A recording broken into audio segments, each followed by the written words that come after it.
gente sempre, quando fala em sistema de plantio direto, um ponto que me parece latente é justamente também a rotação de cultura, né? Esse ano o inverno está um pouquinho mais aquecido, vamos dizer, do ponto de vista de mercado, a área de trigo ampliando. Como é que o senhor analisa isso, professor Telmo? Quer dizer, é uma oportunidade a mais também para a gente ir criando reservas aí no nosso solo com vistas à próxima safra de verão. O que o senhor pode compartilhar sobre isso com a gente? Vamos por etapas aí. Bom, primeiro eu concordo com você, Graziele, que está havendo um movimento, e esse movimento ele é muito por parte dos agricultores, e eu fico muito feliz quanto a isso, de utilizarem esse mix, esses policultivos.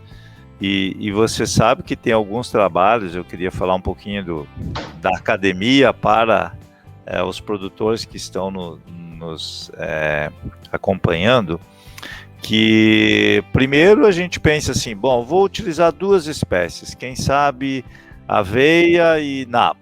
Bom, ok, ótimo, é melhor do que uma. Mas aí alguns agricultores, bom, mas se eu vou utilizar aveia, nabo, quem sabe eu coloco mais uma ervilhaca nesse processo, né? Então você já vai para 3. Aí daqui a pouquinho o agricultor diz, não, mas eu vou botar também um centeio, um trigo morisco. E tem trabalhos de pesquisa, você sabe que eu acompanhei um trabalho que ele chegou a comparar 14 plantas consorciadas. Claro que isso é um trabalho de pesquisa, né? É difícil um agricultor chegar nesse número, né? Mas quanto maior o número de espécies que você colocar, melhor é o resultado. Então eu diria para o agricultor sempre assim, né? Se você utiliza uma espécie só aveia, experimente fazer um consórcio. E se aquele que já utiliza o consórcio, experimente utilizar uma espécie a mais, que você vai ver que os benefícios serão crescentes à medida que a gente aumenta a diversificação. Outro aspecto, agora entrando no segundo ponto que você colocou, que era a questão da utilização da rotação de culturas. Este continua sendo para mim um desafio grande, porque na verdade a nossa área de soja ela vem crescendo, nós vencemos a barreira dos 6 milhões de hectares, é uma área muito expressiva, é a segunda maior área do país em soja, né? E assim, espaço para rotação com o milho fica bem apertado a situação, né? Porque há uma predominância da soja durante o período de verão.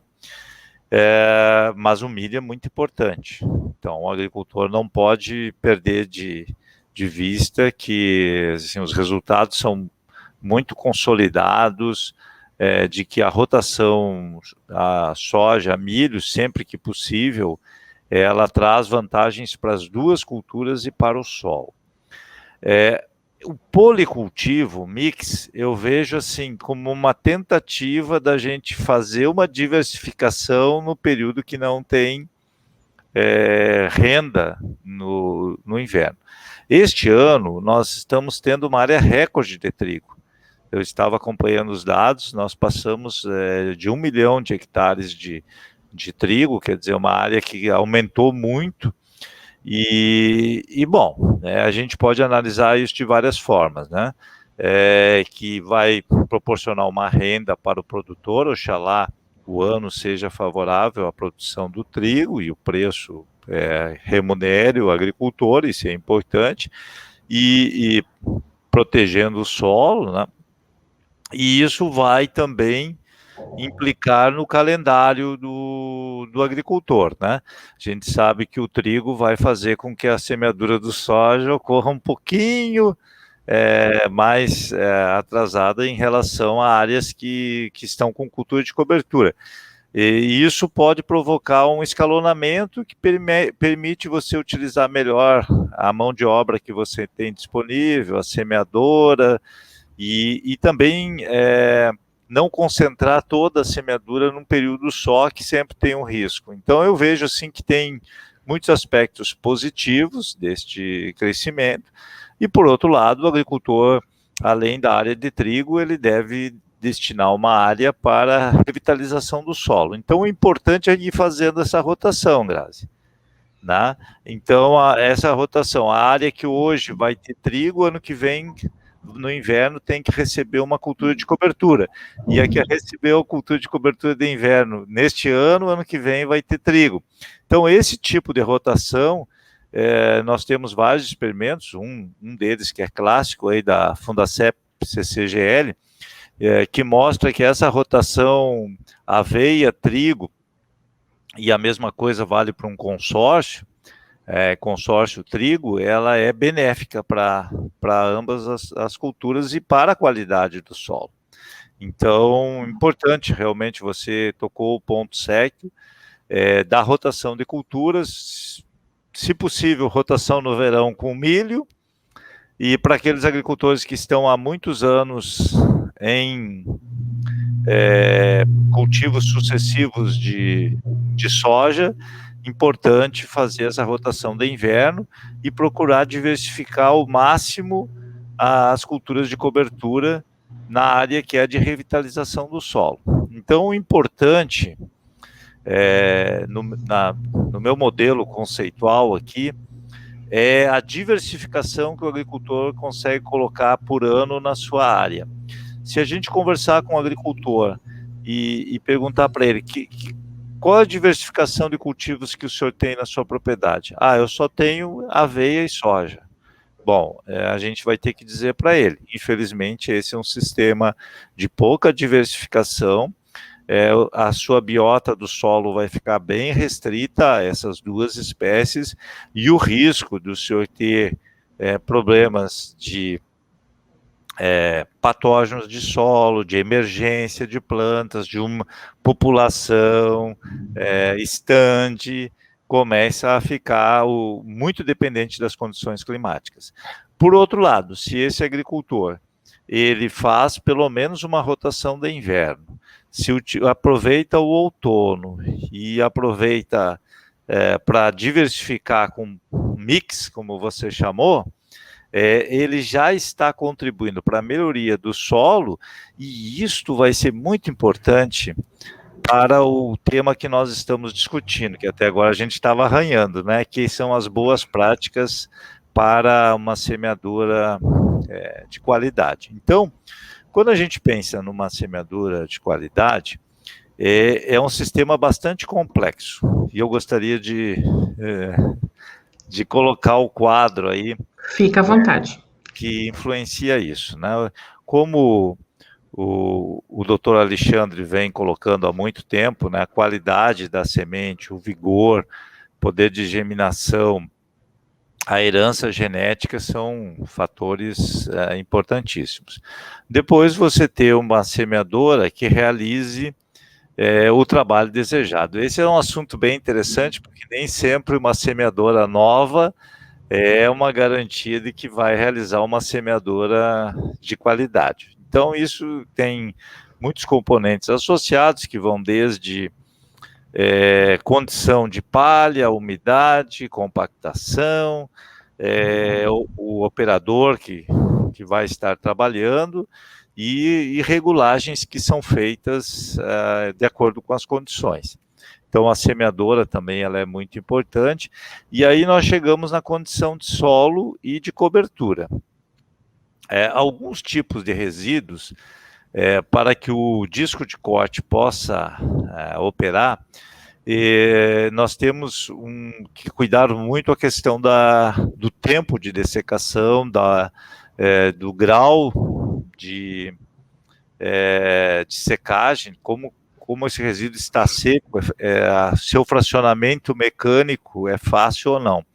Um problema frequente que a gente tem com resíduos de azevém, por exemplo, que ele tem uma plasticidade grande, e se ele não estiver bem seco, o disco de corte acaba não realizando o corte, né, e colocando esse resíduo de azevém para dentro do suco de semeadura, e a semente, em vez de ficar em contato com o solo, no suco de semeadura, ela fica em contato com a palha e o ar. E se nós tivermos um déficit hídrico, essa semente ela vai ter muita dificuldade de emergir, embora tenha tido qualidade, vamos dizer, de poder de germinação, vigor, mas ela vai estar submetida a uma situação desfavorável. Outros tipos de resíduos são mais fáceis do disco de corte trabalhar. Então, considerar isso. Um outro efeito que os agricultores têm sofrido muito é aquela decisão muito difícil, né, de que você já está com o calendário agrícola um pouco apertado, a semeadura está um pouquinho atrasada, você está semeando e o tempo está para a chuva. Então, o que fazer? Os agricultores ficam nessa dúvida, né? E o que a gente tem visto é que aquele agricultor que arrisca, diz assim, eu vou semear até o último minuto, antes de começar a chuva, e depois vem uma chuva muito pesada em cima de um processo de semeadura que foi realizado horas antes, acaba comprometendo a emergência, porque o excesso de umidade associado a solo compactado, o movimento de água no perfil, num solo compactado, ele é muito mais lento do que deveria ser. E então falta oxigênio e alguns patógenos como Pitchon, Fusarium, acabam se proliferando, acabam encontrando um meio favorável e a gente acaba perdendo o estande de planta. E aí alguns agricultores que nos relataram o seguinte: professor, eu interrompi o processo de semeadura, né, a contragosto, mas eu vi que vinha um volume de chuva muito pesado, acabaram tendo resultados mais favoráveis porque evitaram a necessidade de ressemeadura. Agora, eu ressalto que isso é muito da condição do solo, porque tem agricultores que têm um solo com matéria orgânica, um solo poroso, bem estruturado, e aquela chuva, ela rapidamente é redistribuída, aquela umidade no perfil, e nós estamos falando aí que a semente vai ficar numa camada aí, de 0 a 5 centímetros, se o solo tem uma boa drenagem, uma boa estrutura, rapidamente ele volta a ficar aerado e em condições favoráveis à semente. Agora, se você tem uma condição de excesso de umidade, né, um volume grande de chuva, solo compactado,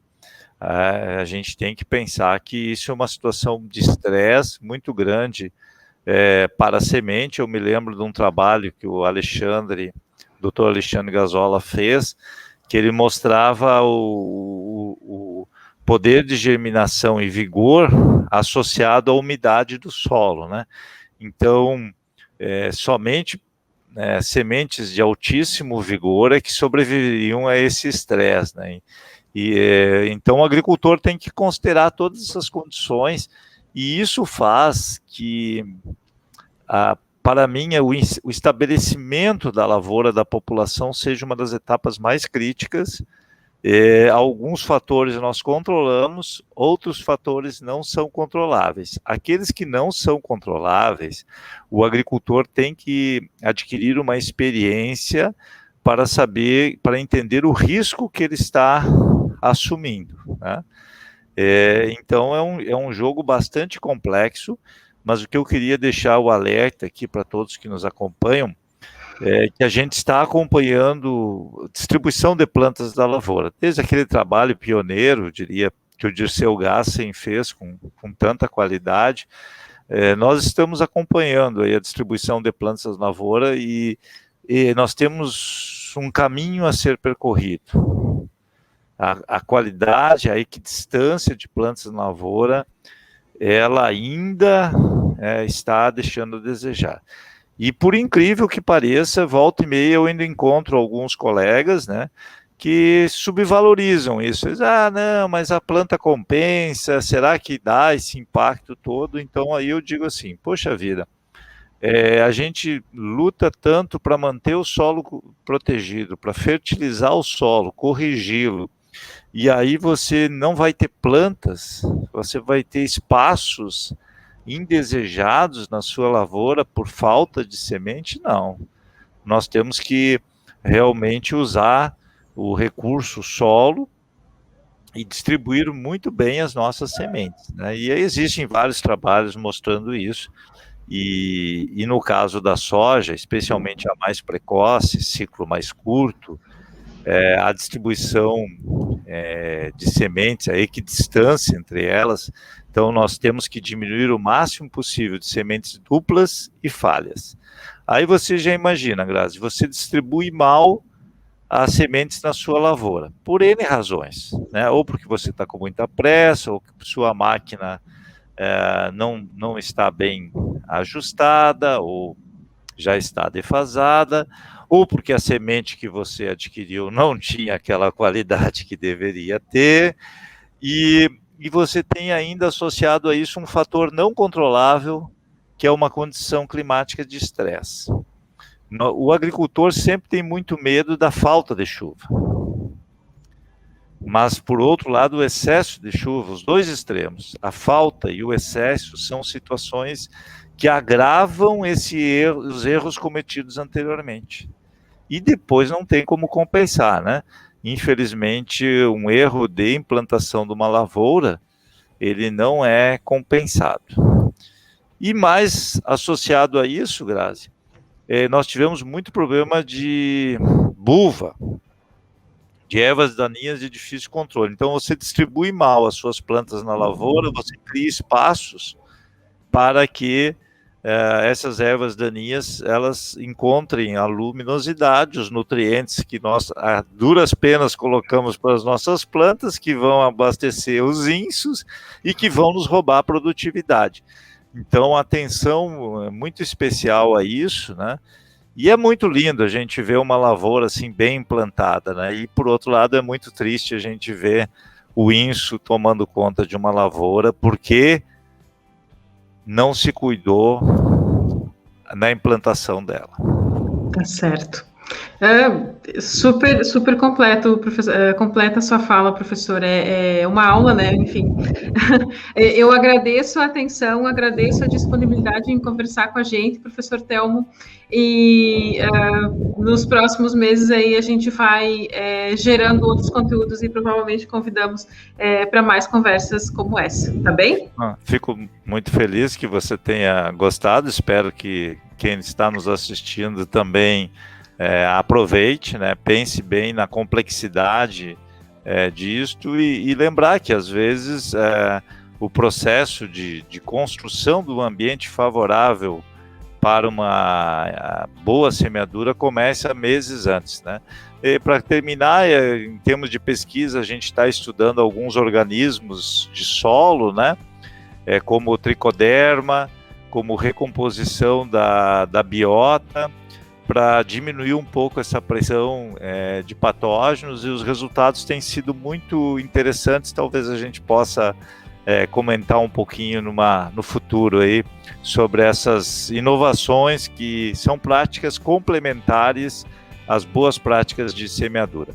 Obrigado. Ótimo, perfeito. A gente que agradece, e a quem está com a gente aí pelo canal Boas Práticas de Plantio, tanto no YouTube, também pode acompanhar a gente no Instagram. A gente vai estar compartilhando informações técnicas aí relacionadas a